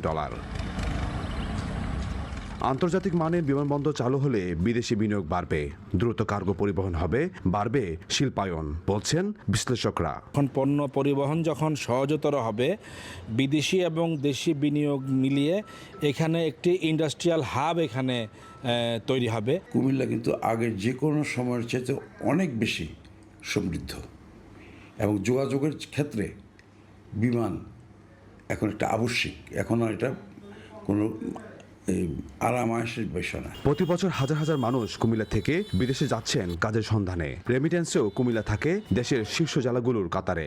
কিন্তু বিদেশ যাত্রা শুরু করতে যেতে হয় ঢাকা, সিলেট, চট্টগ্রাম। সময়, খরচ আর দুর্ভোগ নিয়ে যাত্রা। স্থানীয়দের দাবি, নিজ জেলায় বিমানবন্দর চালু হলে বদলে যাবে পুরো অঞ্চলের অর্থনীতি। কত সময় এবং পয়সা সব কিছু সেইভাবে আমাদের। কুমিল্লার প্রবাসী যারা আছে তাদের জন্য অত্যন্ত গুরুত্বপূর্ণ এবং ভালো একটা উদ্যোগ হবে। কুমিল্লাবাসীর একটা জোর দাবি যে আমাদের কুমিল্লাতে একটা আন্তর্জাতিক মানের এয়ারপোর্ট হোক। যে বিমানবন্দর উড়োজাহাজ ছাড়ে আকাশপথ নিয়ন্ত্রণে ভূমিকা রাখে, যেই বিমানবন্দর বন্ধ থাকা সত্ত্বেও আয় করে কোটি টাকা, সেটি চালু হলে কত বড় অর্থনৈতিক শক্তিতে রূপান্তরিত হবে কুমিল্লা। এখন প্রশ্ন, এই সম্ভাবনার রানওয়ে আর কতদিন থাকবে নীরব? ইশতিয়াক আহমেদ, সময় সংবাদ, কুমিল্লা। আওয়ামী লীগ আমলে মুখ থুবড়ে পড়া ১,৮০০ প্লটের অনন্যা এবং ৫১৭ প্লটের কর্ণফুলী আবাসিক এলাকায় অবশেষে আবাসন গড়ে তোলার পরিকল্পনা নিয়েছে সিডিএ। পাশাপাশি বায়েজিদ বাইপাস, পতেঙ্গা বেভিউ ও হাটহাজারীর ফতেয়াবাদে গড়ে তোলা হবে আধুনিক সুযোগ সুবিধার নতুন ৩টি হাউজিং প্রকল্প। এক্ষেত্রে ৩৩ বছর পর পানির সংযোগ পেয়ে কর্ণফুলীর সম্ভাবনা জাগলেও আশার আলো নিয়ে অনন্যায়। শাখা টিপুর ক্যামেরায় বিস্তারিত জানাচ্ছেন কমল দে। শুধুমাত্র পানির সংযোগের অভাবে ১৯৯৫ সাল থেকে এভাবে পড়ে আছে চট্টগ্রাম উন্নয়ন কর্তৃপক্ষের ৫২ একর জায়গার উপর গড়ে ওঠা ৫১৭ প্লটের কর্ণফুলী আবাসিক এলাকা। ৩৩ বছরের আন্দোলন সংগ্রামের পর অবশেষে বোয়ালখালীর ভান্ডারজুড়ি থেকে পানির সংযোগ দিতে সম্মত হয়েছে চট্টগ্রাম ওয়াসা। আগামী মাস থেকে শুরু হবে পানির পাইপ স্থাপনের কাজ। ভালো ইঞ্জিনিয়ারিং একটা পরিকল্পনা নিয়ে কিভাবে কম খরচে স্বল্প খরচে এই জায়গাটা ডেভেলপ করা যায় সেই পরিকল্পনাটা গ্রহণ করতে হবে। কিন্তু পানি কিংবা বিদ্যুৎ সংযোগ না পাওয়ার পাশাপাশি ভূমি সংক্রান্ত জটিলতায় ২০০৮ সাল থেকে আটকে আছে অনন্যা আবাসিক প্রকল্প। ১৬৯ একর জায়গার উপর ১,৭৪৮টি প্লট বিক্রি করে দিয়েছে সিডিএ। অবশ্য একটি ভবনও ওঠেনি বিশাল এই আবাসিক এলাকায়। মূল চ্যালেঞ্জ হচ্ছে যে এখানে এই সমন্বয় করে, যেমন পানি এবং বিদ্যুৎ বিভিন্ন জায়গার এইগুলোর মূল সমন্বয় করে যথাসময়ে এই প্রকল্প দুইটাতে এই ইউটিলিটি সার্ভিসের ব্যবস্থা করা। পরিকল্পিত আবাসিকে ঘর না উঠলেও পাহাড় কেটে জলাশয় ভরাট করে কিংবা ড্রেন দখল করে ঠিকই বহুতল ভবন তুলছে নগরবাসী। এতে যেমন পরিবেশের বিপর্যয় ঘটছে, তেমনি বাড়িয়ে তুলছে দুর্ঘটনা ঝুঁকি। সিটি কর্পোরেশনের অধিভুক্ত ৬০ বর্গ মাইলের এই নগরীতে সিডিএর অনুমোদিত বহুতল ভবন রয়েছে ৪,০২,০০০। কর্ণফুলী হাউজিং সোসাইটি যদি আবাসন হয় এবং অনন্যতা আবাসন হয়, তাহলে নগরীর উপর যে চাপ, এই চাপটা কমবে। আবাসন সংকট নিরসন করা খুবই জরুরি। এই অবস্থায় নগরীর পতেঙ্গার সাগর পাড়ে বেভিউ, বায়েজিদ বাইপাস এবং হাটহাজারীর ফতেয়াবাদে নতুন 3টি আবাসনের পরিকল্পনা নিয়েছে সিডিএ। তবে নাগরিক সুযোগ সুবিধার উপকরণ, পানি, বিদ্যুৎ নিশ্চিত হলে চূড়ান্ত ঘোষণা হবে বলে জানিয়েছেন সিডিএ চেয়ারম্যান। আমরা চাই যথাভাবে ফিজিবিলিটি স্টাডি করে কোনো প্রকল্প নেওয়া, কারণ সিডিএর অনেকগুলো প্রকল্প দেখা যাচ্ছে যে এগুলো ব্যর্থতা পর্যবসিত হয়েছে এবং সিডিএর জন্য লায়াবিলিটিস হয়ে গেছে অনেক মার্কেট এবং বিভিন্ন প্রকল্পগুলো। স্বাধীনতার আগে 2টি এবং পরবর্তীতে আরও 8টি সহ মোট 10টি আবাসিক প্রকল্প বাস্তবায়ন করেছে সিডিএ। আর অধিকাংশ আবাসিক এলাকা জলবদ্ধতা সহ নানা সমস্যায় আক্রান্ত। কমল দে, সময় সংবাদ, চট্টগ্রাম। কক্সবাজারের সমুদ্র সৈকত থেকে মাত্র 6 কিলোমিটার দূরে ঝিনুকের আদলে নান্দনিক নকশায় নির্মিত দেশের একমাত্র আইকনিক রেল স্টেশন উদ্বোধনের প্রায় 2.5 বছর পেরিয়ে গেলেও এখনও চালু হয়নি বেশিরভাগ সুবিধা। একই সঙ্গে ঝুলে আছে প্রতীক্ষিত বাণিজ্যিক কার্যক্রমও। মোহাম্মদ ফরাজার ক্যামেরায় বিস্তারিত জানাচ্ছেন সুজাউদ্দিন রুবেল। দৃষ্টিনন্দন নির্মাণ শৈলীতে গড়া কক্সবাজারের আইকনিক রেল স্টেশন, ঝিনুক আকৃতির নান্দনিক ভবন আর সম্মুখ ভাগে চোখ জুড়ানো পোয়ারা যেন সবার আকর্ষণের কেন্দ্রবিন্দু। তবে এই সৌন্দর্যের আড়ালে এখনও রয়ে গেছে অসম্পূর্ণতার চিত্র। পোয়ারার চারপাশে রয়েছে বাঁশের ঘেরা, যার অনেকাংশ নষ্ট হয়ে জোড়াতালি দিয়ে টিকিয়ে রাখা হয়েছে। এই স্টেশনে মসজিদ, শিশুদের বিনোদন কেন্দ্র, চলন্ত সিঁড়ি, শপিং মল, শিশু যত্ন কেন্দ্র, তারকামানের হোটেল, রেস্তোরাঁ, কনফারেন্স হল ও কর্মকর্তাদের কার্যালয় সহ গুরুত্বপূর্ণ কোনো সুবিধাই এখনও চালু করা যায়নি। বাইরে যত ছকছক ভিতরে ততটা সুবিধা নাই। ফরেনার স্টাইলে আমাদের এই রেল স্টেশনটা করানো হয়েছে। এটা আরেকটু উন্নত করলে, একটু আপডেট করলে আমার মনে হয় যে ভালো হতো। ওষুধপত্র বিক্রির জন্য একটা অবস্থান থাকতো, তাহলে আমার মনে হয় জনগণের জন্য আরও বেটার হতো। তবে পূর্ণাঙ্গ ভবন চালু হলে স্টেশনের যাত্রীরা সব সুযোগ সুবিধা পাবেন বলে জানালেন স্টেশন মাস্টার। পূর্ণাঙ্গ ভবন টেন্ডার হয়েছে, টেন্ডার যখন আপনার এটা থার্ড পার্টি পাবে তখন এটা পুনরায় পুরো বিল্ডিংটা একসাথে চালু হবে। টেন্ডার কার্যক্রম চলমান আছে। আমরা মনে করতেছি জুনের মধ্যে আমাদের কার্যক্রম সমাপ্ত হয়, জুলাইয়ের দিকে আমরা প্রাইভেট অপারেটর নিয়োগ করতে পারব। কক্সবাজার আইকনিক রেল স্টেশন থেকে সপ্তাহে 6 দিন ঢাকা কক্সবাজার ও কক্সবাজার চট্টগ্রাম রুটে 4 জোড়া ট্রেন চলাচল করছে। কর্তৃপক্ষ বলছে এটি রেলের সবচেয়ে লাভজনক রুট। সুজাউদ্দিন রুবেল, সময় সংবাদ, কক্সবাজার। বান্দরবানে স্থানীয় সরকার প্রকৌশল বিভাগের অর্থায়নে নির্মিত কোটি টাকার স্লুইস গেট কোনো কাজে আসছে না কৃষকের। স্লুইস গেট থাকার পরও পুরনো পদ্ধতিতে বাঁধ দিয়ে জমিতে সেচ দিচ্ছেন কৃষকরা। গেট নির্মাণ করে সরকারি অর্থের অপচয় করা হয়েছে বলে ক্ষোভ স্থানীয়দের। সোহেল কান্তিনাথের ক্যামেরায় বিস্তারিত জানাচ্ছেন এনে জাকির। পরিত্যক্ত অবস্থায় পড়ে আছে কোটি টাকার সুইচ গেট। কৃষিকাজের জন্য বাঁধ দিয়ে সেচ কাজ করছেন কৃষকরা। বান্দরবান সদর উপজেলার রেইসা গোয়ালিয়াখোলা এলাকায় সেচ সুবিধার জন্য টেকসই ক্ষুদ্রাকার পানি সম্পদ প্রকল্পের আওতায় 2024 সালে স্থানীয় সরকার প্রকৌশল অধিদপ্তরের অর্থায়নে নির্মাণ করা হয় 4টি আধুনিক সুইচ গেট, যার মাধ্যমে শুষ্ক মৌসুমে কৃষকেরা সেচ সুবিধা পাওয়ার কথা থাকলেও খালটিতে পানি প্রবাহ না থাকায় সুইচ গেটের মাধ্যমে পানি সংরক্ষণ করা সম্ভব হচ্ছে না। এর ফলে কোটি টাকায় নির্মিত সুইচ গেটগুলো কাজে আসছে না। জমি চাষে পুরনো পদ্ধতিতে বাঁধ দিয়ে সেচ কাজ করছেন কৃষকেরা। বস্তা দিয়ে হালত গোদা বাঁধি তো হারে শ্বাস করিস, মেশিন দিয়ে পানি তুলি। সুইচ গেটের যেভাবে আমাদের এই ভাগ্য উন্নয়নের জন্য করা হয়েছে আর কি, কিন্তু সেভাবে হয় নাই। আমাদের এখানে পানি লাগবে 10 হইতে 12 ফুট, এখানে ওই সুইচ গেটের মধ্যে দিয়েছে নাকি 1 মিটার নাকি 1 ফুট। সুইচ গেট করার পর খালগুলো যে শুকিয়ে আছে, আমরা মনে করি ভবিষ্যতে হয়তো আমরা উপকার পাবো না। তবে শুষ্ক মৌসুমে সুইচ গেটের মাধ্যমে অনাবাদি জমি চাষের আওতায় আসবে বলে জানান নির্বাহী প্রকৌশলী। সুইচ গেটগুলো করার কারণে আমাদের আগে যে অনাবাদি জমি ছিল সেগুলো এখন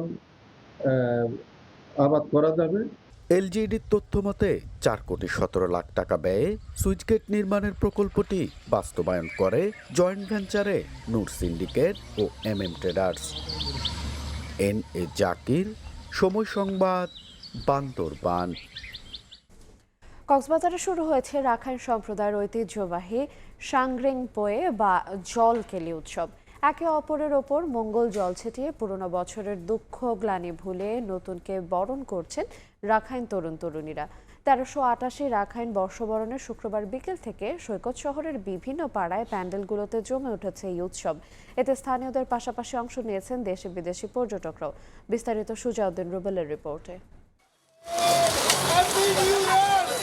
ড্রাম ভর্তি স্বচ্ছ জল, আর সেই জল ছিটিয়ে চলছে শুভ্রতা আর শুদ্ধতার এক সামাজিক উৎসব। রাখাইন পঞ্জিকার নতুন বছর 1388কে বরণ করে নিতে কক্সবাজারে শুরু হয়েছে 3 দিন ব্যাপী সাংগ্রে উৎসবের প্রধান আকর্ষণ জলকেলি। নানা রঙের ফুল আর কাগজে সাজানো প্যান্ডেলগুলো যেন রঙিন আনন্দের আভাস। এক পাশে তরুণী, অন্য পাশে তরুণদের দল বাদ্যের তালে নেচে গিয়ে ভাগ করে নিচ্ছেন উৎসবের আনন্দ। রাখাইনদের বিশ্বাস, এই পবিত্র মঙ্গল জল ছেটানোর মধ্য দিয়ে ধুয়ে যায় বিগত বছরের সব অপ্রাপ্তি, ব্যথা ও অসঙ্গতি। পুরানো বছরের গ্লানি মুছে নতুন বছরকে আমন্ত্রণ করছি আমরা পানি ছিটিয়ে। এইভাবে উৎসবটা পালন করে থাকি। বাংলাদেশ নববছর ভালোই কাটছে, আমাদের অনেক খুশিতেই কাটতেছে। আমরা নতুন বছরকে স্বাগতম জানাচ্ছি, পুরাতন বছরকে বিদায় দিচ্ছি। সবাই যেন সুস্থ সুন্দরভাবে আমরা মিলেমিশে থাকতে পারি, এটাই প্রত্যাশা রাখি। কক্সবাজার শহরের ক্যাংপাড়া, চাউলবাজার, হাঙ্গরপাড়া, টেকপাড়া ও বার্মিস স্কুল রুট সহ মহেশখালী, টেকনাফ, চকরিয়া ও রামুর অন্তত অর্ধশত প্যান্ডেলে বইছে আনন্দের জোয়ার। দেশি বিদেশি পর্যটকরাও উপভোগ করছেন এই ব্যতিক্রমী উৎসব। আমি আশা করি এই যে আমাদের নববর্ষের সকল গ্লানি শেষ করে আমরা যেন নববর্ষে আমাদের সমাজ দেশ যাতে আমরা সুস্থভাবে করতে পারি, এটাই আমরা কামনা করি। আগামী আরও 2 দিন চলবে এই জলখেলি উৎসব। নতুন বছরকে ঘিরে সম্প্রীতি, আনন্দ আর ঐক্যের এই বার্তা ছড়িয়ে পড়ুক সবার মাঝে, এমনটাই প্রত্যাশা রাখাইন সম্প্রদায়ের মানুষের। সুজাউদ্দিন রুবেল, সময় সংবাদ, কক্সবাজার। এই ছিল আমার কাছে ভোরের সময়। পরবর্তী সংবাদগুলো জানাতে যুক্ত হবেন সহকর্মী মালিহা সুহরাওয়ার্দী। ধন্যবাদ আইরিন। পরবর্তী সংবাদগুলো জানাবো আমি মালিহা সুহরাওয়ার্দী। দেখছেন ভোরের সময়, সঙ্গেই থাকুন। ভোরের সময় আগের মতনই জেলা কিংবা উপজেলা স্বাস্থ্য বিভাগের কর্তৃত্ব। এতে চাঁদপুরে ভেঙে পড়েছে কমিউনিটি ক্লিনিকের কার্যক্রম। মিলছে না প্রয়োজনীয় ওষুধ, নিয়মিত বেতন নেই কর্মীদের, বন্ধ হয়ে গেছে অনেকগুলো, কোথাও চলছে নামমাত্র। এতে ক্ষুব্ধ প্রান্তিক জনগোষ্ঠী। ফারুক আহমদের রিপোর্ট, ক্যামেরায় ছিলেন নাইমুল ইসলাম নীরব। একসময় চালু ছিল চাঁদপুর সদরের আনন্দবাজারের এই কমিউনিটি ক্লিনিক, যেখানে নিয়মিত পাওয়া যেত প্রাথমিক স্বাস্থ্যসেবা, তার সঙ্গে কয়েক প্রকারের ওষুধ। কিন্তু সেই ক্লিনিকে এখন তালা, ওষুধ নেই, তার সঙ্গে বেতনও বন্ধ। তাই লাপাত্তা সংশ্লিষ্ট কমিউনিটি ক্লিনিকের হেলথ প্রোভাইডার। একই দশা জেলার বেশিরভাগ কমিউনিটি ক্লিনিকের। তবে যেগুলো চালু রয়েছে সেখানেও মিলছে না কাঙ্ক্ষিত স্বাস্থ্যসেবা। এতে ক্ষুব্ধ প্রান্তিক জনগোষ্ঠী। ডাক্তার ওষুধ না দিলে জনগণ আইও না, আইয়ে জায়গা ওষুধ দেয় কি থাকবো না। সকাল 9টা বাজে আসার কথা, ওনারা ঠিক মতো আসে না। আমাদের বিগত 5.5 মাসের বকেয়া বেতন বাকি আছে, এখন আমরা সেটা পাইনি। এটিগুলো বন্ধ করার কারণে বিভিন্ন সমস্যার সম্মুখীন হতে হয় রোগীদের। প্রশ্ন নিয়মিত যে বেতনগুলো হচ্ছে না, এই জন্য আমরা বিশেষ করে খুব দুরবস্থার মধ্যে পড়তে হয়। প্রায় সময় এভাবে বেতন আটকা পড়ে। অন্যদিকে কেবলমাত্র নজরদারি থাকলেও নেই আগের মতো কর্তৃত্ব। ফলে স্থানীয়ভাবে দায়বদ্ধতা না থাকার কারণেই কমিউনিটি হেলথ প্রোভাইডাররা চলছেন নিজেদের মতো, জানালেন চাঁদপুরের সিভিল সার্জন। আমরা মনিটরিং করি, আমরা সুপারভিশনও করি, কিন্তু আগের মতো সেই আমাদের যে আমাদের সিএসসিবিরা আসছে কি না আসছে, ওদের বেতন ভাতাগুলো আমাদের হাতে থাকা, সেই জিনিসটা এখন আর সরাসরি আমাদের কাছে নেই। প্রায় কমিউনিটি ক্লিনিকগুলোতে আসলে ওষুধ আসছে না। কিছু কিছু কমিউনিটি ক্লিনিকে এখনও কিছু ওষুধপত্র পাওয়া যায়, কিন্তু ম্যাক্সিমাম কমিউনিটি ক্লিনিকগুলোতে আসলে ওষুধপত্র নেই। চাঁদপুরের পদ্মা ও মেঘনার দুর্গম চরসহ 8 উপজেলায় কমিউনিটি ক্লিনিকের সংখ্যা 245টি, যার মধ্যে বেশিরভাগই এখন বন্ধ। চাঁদপুর সদরের তর্পচণ্ডী ইউনিয়নের এই কমিউনিটি ক্লিনিকের মতো অসংখ্য কমিউনিটি ক্লিনিকের সেই একই বেহাল দশা। এতে স্বাস্থ্যসেবা থেকে বঞ্চিত হচ্ছেন গ্রামীণ জনপদের হাজারো মানুষ। ফারুক আহমদ, সময় সংবাদ, চাঁদপুর। বগুড়া শহরে এইচএসসি পরীক্ষার্থীকে ছুরিকাঘাতে হত্যা করা হয়েছে। এ ঘটনায় আরও 2 যুবক আহত হয়েছেন। পুলিশ জানায় শুক্রবার বিকেলে শাখপালা পার্ক এলাকায় পূর্ব বিরোধের জেরে সিয়াম ও তুহিনের মধ্যে বাগবিতণ্ডা হয়। এক পর্যায়ে তুহিন ও তার সঙ্গে থাকা কয়েকজনকে সিয়ামকে ছুরিকাঘাত করে পালিয়ে যায়। স্বজনরা তাকে উদ্ধার করে হাসপাতালে নিলে চিকিৎসক তাকে মৃত ঘোষণা করেন। পূর্ব কোনো শত্রুতা তাদের মধ্যে থাকতে পারে, সে থেকে ঘটনাটার উদ্ভব হয়েছে। আরও জন আহত আছে, সে যদি একটু সুস্থ হয় তাকে আমরা জিজ্ঞাসাবাদ এবং আরও তদন্তপূর্বক আরও বিস্তারিত জানতে পারবো। আমরা অচিরেই আপনাদের বিস্তারিত জানাতে পারবো। আরেকজন যে আহত আছে সে গাড়ির হেল্পার বলে জেনেছি, আর যে মারা গেছে তার সম্পর্কে আমরা তথ্য নিচ্ছি। হবিগঞ্জে ফুটবল খেলার সময় চাচাতো ভাইয়ের ছুরিকাঘাতে এক যুবকের প্রাণ গেছে। শুক্রবার বিকেলে বানিয়াচং কুরসা খাগাউড়া গ্রামের স্থানীয় ব্র্যাক স্কুল সংলগ্ন খেলার মাঠে এ ঘটনা ঘটে। পুলিশ জানায় ইব্রাহিম তার চাচাতো ভাই সৌরভের সঙ্গে মাঠে ফুটবল খেলার এক পর্যায়ে তুচ্ছ বিষয় নিয়ে তাদের মধ্যে বাগবিতণ্ডা শুরু হয়। এক পর্যায়ে সৌরভ ক্ষিপ্ত হয়ে ধারালো ছুরি দিয়ে ইব্রাহিমের বুকে আঘাত করে। পরে স্থানীয় লোকজন তাকে উদ্ধার করে হাসপাতালে নিয়ে গেলে মৃত ঘোষণা করেন কর্তব্যরত চিকিৎসক। ঘটনার পরপরই অভিযুক্ত সৌরভ পালিয়ে যায়।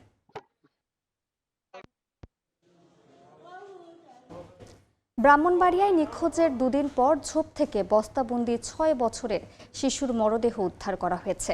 স্বজনরা জানায় শুক্রবার দুপুরে সদর উপজেলার মোহনপুর গ্রামে শিশু নিশাতের মরদেহ উদ্ধার করা হয়। বুধবার দুপুরে চিপস কেনার জন্য বাড়ি থেকে বের হয়ে শিশুটি। পরে অজ্ঞাত এক নারী বাড়ির পাশ থেকে শিশুটিকে ডেকে নিয়ে যাওয়ার পর আর সন্ধান পাওয়া যায়নি। এরপর বাড়ির পাশে ঝোপের মধ্যে জলাশয় থেকে দুর্গন্ধ বের হলে পুলিশে খবর দেয় স্থানীয়রা। পরে বস্তা থেকে শিশুটির অর্ধগলিত মরদেহ উদ্ধার করা হয়। একটা চিপস কেনার জন্য দোকানে গিয়েছিল, বলছিল যে আমি চিপস নিয়ে আসবো। পরে আমরা তার ফিরে আসে নাই। 15 তারিখ রাত্রে থানায় যাই এবং জিডি করি। পাশের বাড়ির এক ছেলে গিয়ে বললো যে এখানে একটা বস্তা দেখা যেতেছে। বস্তার মুখ খোলার পরে আমরা দেখতে পেলাম যে এই যে আমার ভাতিজি কে হত্যা করছে বা কে কি করছে ওইটা যাতে পাওয়া যায়, ওইটা সত্য বিচার যাতে পাওয়া যায়, ওইটার লেগে আমরা সুষ্ঠু বিচার চাই আমরা এই ব্যাপারে। গাজীপুরে নদীতে গোসল করতে নেমে 2 কিশোরীর মৃত্যু হয়েছে।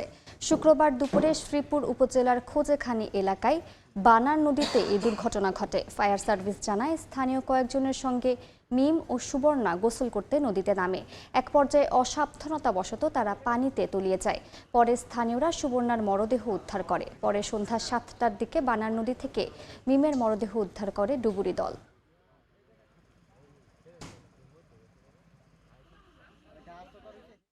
নারায়ণগঞ্জ সিটি কর্পোরেশনের লেকে গোসল করতে নেমে নিখোঁজের প্রায় 8 ঘন্টা পর আলামিন ও ইব্রাহিম নামে 2 ভাইয়ের লাশ উদ্ধার করা হয়েছে। শুক্রবার রাতে শহরের জল্লারপাড় এলাকার সিটি পার্ক লেক থেকে 2 শিশুর লাশ উদ্ধার করেন স্থানীয়রা। স্বজনরা জানান বিকেলে 2 ভাই লেকের সামনে মেলায় যাওয়ার কথা বলে বাসা থেকে বের হয়ে আর বাড়ি ফেরেনি। অনেক খোঁজাখুঁজির পর লেকের পাশে পাঞ্জাবি ও জুতা পরে থাকতে দেখেন পরিবারের সদস্যরা।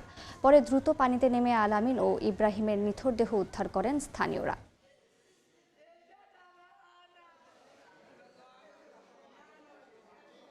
নবাবগঞ্জের সরকারি খালে অবৈধ বাঁধ নির্মাণে 5,000 বিঘা ধানের জমি ক্ষতিগ্রস্ত হওয়ায় মানববন্ধন করেছেন কৃষকরা। শুক্রবার বিকেলে 1000 বিঘি বিলের ধারে 5 শতাধিক কৃষক এই মানববন্ধনে অংশগ্রহণ করেন। এ সময় বক্তারা বলেন, নাচল ও গোমস্তাপুরের ইজারা নিয়ে সরকারি খালে রাতের অন্ধকারে জোরপূর্বক কনক্রিটের বাঁধ দেয় ইজারাদার নাসিম। এতে গেল ঝড় বিলের আশপাশে থাকা 5,000 বিঘা জমির ধান পানির নিচে তলিয়ে যায়। ক্ষতির মুখে পড়ে হাজারো কৃষক। এ নিয়ে প্রশাসনকে দফায় দফায় লিখিত অভিযোগ দিলেও বাঁধ অপসারণে নেওয়া হয়নি কোনো পদক্ষেপ। দ্রুত সময়ে অবৈধ বাঁধ অপসারণ না করা হলে কঠোর আন্দোলনের হুঁশিয়ারি দেন কৃষকরা।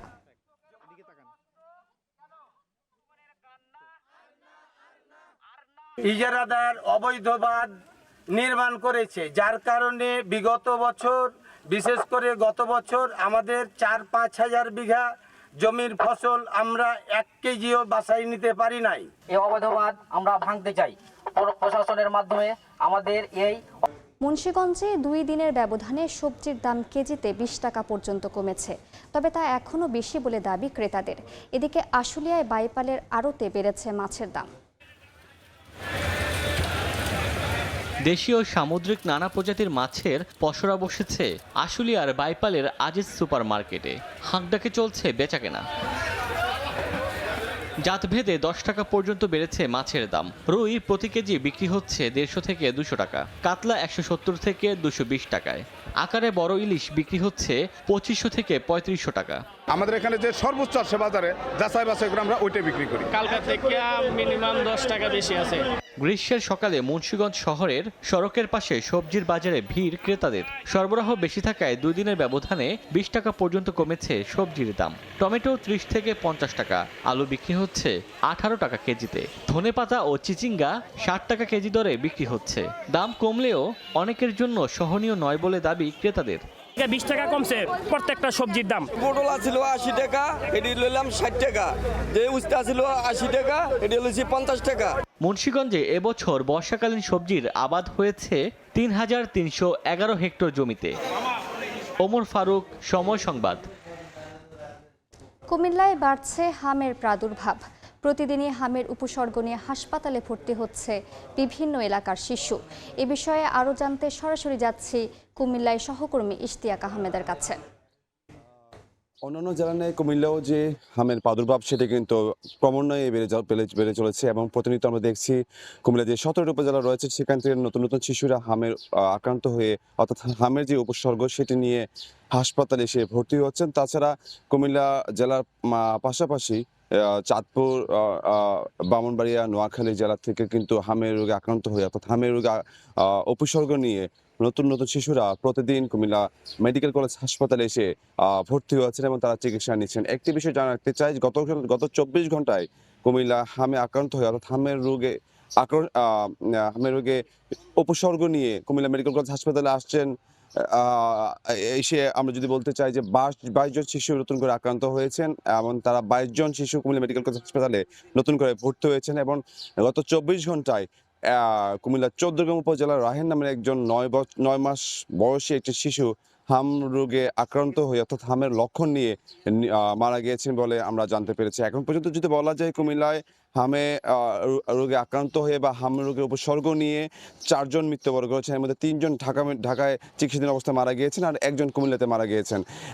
গত 24 ঘন্টায় নতুন করে 22 জন রোগী হামের উপসর্গ নিয়ে কুমিল্লা মেডিকেল কলেজে এসে ভর্তি হয়েছেন এবং সুস্থির বিষয় গত 24 ঘন্টায় 22 জন রোগী যারা হামে উপসর্গ নিয়ে হাসপাতালে চিকিৎসা নিচ্ছিলেন তারা সুস্থ হয়ে বাড়িতে ফিরে গিয়েছেন এবং যদি বলা যায় এখনো অবধি কুমিল্লা মেডিকেল কলেজ হাসপাতালে 672 জন হামের রোগী এসে কুমিল্লা মেডিকেল কলেজে এসে চিকিৎসা নিচ্ছেন বা ভর্তি হয়েছেন এবং সেখানে আপনারা জানেন যে হামের যখন আক্রান্ত হন তারা এখানে এসে আসার পরে তাদের রক্ত পরীক্ষা করা হয় এবং রক্ত পরীক্ষার পর সেই রক্ত পরীক্ষাটি ঢাকায় পাঠানো হয়। ঢাকা থেকে 7 দিন পর রিপোর্ট আসার পরে শনাক্ত করা যায় যে তারা হামে আক্রান্ত কিনা নিশ্চিত করা যায়। সেক্ষেত্রে এখন পর্যন্ত কুমিল্লা মেডিকেল কলেজ হাসপাতালে 28 জন শিশু হাম রোগে আক্রান্ত হয়েছে বলে আমরাকে নিশ্চিত করেছেন কুমিল্লা মেডিকেল কলেজ হাসপাতালের যে দায়িত্বরত কর্তব্যরত চিকিৎসক এবং এমন করে কিন্তু প্রতিনিয়ত কিন্তু নতুন শিশুরা কিন্তু হামে আক্রান্ত হয়ে আসছেন এবং বলা যায় যে হামে যে টিকাদান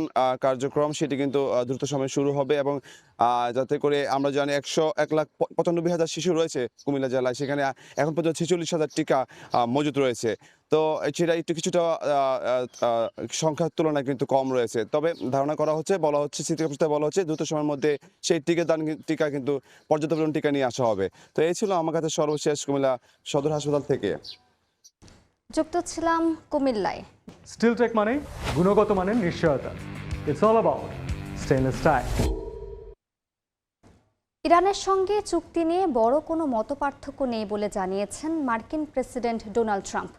যুক্তরাষ্ট্রের কাছে সমৃদ্ধ ইউরেনিয়াম হস্তান্তরের দাবি নাকচ করে দিয়েছে ইরান। আর বন্দর ঘিরে যুক্তরাষ্ট্র অবরোধ বজায় রাখলে পাল্টা জবাব দেওয়ার হুঁশিয়ারি দিয়েছে তেহরান। অন্যদিকে হরমুজ প্রণালী পার হতে আইআরজিসির অনুমতির প্রয়োজন হবে বলে জানিয়েছেন ইরানের শীর্ষস্থানীয় সামরিক কর্মকর্তা। ইরানের সঙ্গে চুক্তি নিয়ে বড় ধরনের কোনো মতপার্থক্য নেই বলে মন্তব্য করেছেন মার্কিন প্রেসিডেন্ট ডোনাল্ড ট্রাম্প। সাংবাদিকদের সঙ্গে কথা বলার সময় তিনি জানান, ইরান ও লেবানন ঘিরে আলোচনায় ভালো অগ্রগতি হচ্ছে। তবে এর আগে চুক্তির বিষয়ে যুক্তরাষ্ট্রের সঙ্গে এখনও বড় মতপার্থক্য রয়ে গেছে বলে ইঙ্গিত দেয় তেহরান।